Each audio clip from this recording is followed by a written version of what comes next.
Fairy tales are mostly based on older stories and sometimes on quite primitive belief.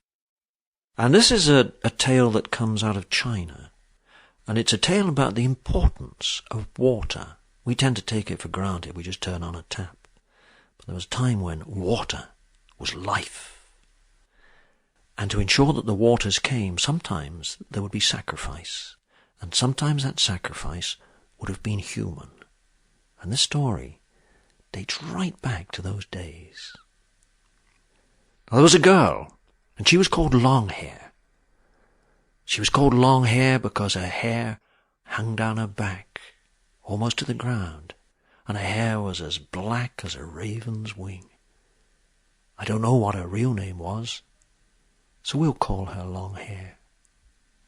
And every day, Longhair would have to go with the other girls of the village to fetch the water, and the only water came from a stream that was a mile away down a hard, rocky track. And it was hard work fetching that water. And quite often, as she came back with the water on her shoulder, Longhair would look up at the mountain that stood by the road, a tall mountain, so tall it was called Lofty Mountain. And she would wonder why no streams came trickling down it, because most mountains have streams, don't they? But not Lofty Mountain. And one day, Longhair went for a walk up the mountainside looking for plants that she could feed to her pigs, when she saw this giant leafy plant growing out of the side of the mountain. And she took hold of it and she pulled, and she pulled, and out came a giant turnip. And out of the hole that the turnip left in the ground, there came bubbling water. Water coming out of the mountainside, trickling down it towards the village. At last, thought Longhair, we've got water going to the village. But suddenly, there was a great swirling of wind, and that wind plucked the turnip from her hands, threw it back down into the hole, and then it picked up Longhair herself and sent her swirling up, up, up, right up the mountain and threw her down in front of a cave, where there sat an old man with a long beard and a very fierce expression. "You," he said, "you've discovered the secret of my water. I'm the spirit of Lofty Mountain, and that water belongs to me. And for discovering it, you should die. You should be turned into stone. But if you promise never to tell a living soul of the water, I will let you live." "I promise," shuddered Longhair. And with that swirl of wind picked her up and sent her whirling down, down, down, down the mountainside and threw her onto the grass. She picked herself up and she ran home just as fast as she could. But she'd had such a fright that you know what happened to her hair? It turned white, no longer flowed down her back, as black as a raven's wing, but as white as a waterfall. And people wanted to know what had happened, but she couldn't tell them.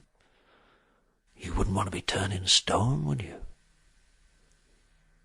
Now, shortly after this, disaster struck the village. The stream dried up. There was no water, and without water the village would die. And then Longhair became angry. "I know where there's water," she said. "Follow me." And she led the villagers up the mountainside to where that giant turnip grew. And she took hold of it and she pulled, and out it came. And out from the hole it left, as though glad to be free, came burbling and trickling the water. "Quick," she said, "chop up that great turnip," which they did with their knives, just in time. For suddenly there was this great swirl of wind that frightened the villagers and sent them scurrying back down the mountainside. And it picked up Longhair again and swirled her up, up, up, up the mountain, threw her down in front of the cave where the spirit of Lofty Mountain sat, and he was angry. "You've betrayed my secret," he said. "Now I can't stop the water flowing, and for that you will die. You will be turned into stone, I will make a stone statue in your likeness, and its feet will lie in the hole from which the water comes, and the water will run over your stone body and trickle down through your long hair like a waterfall. That is your punishment."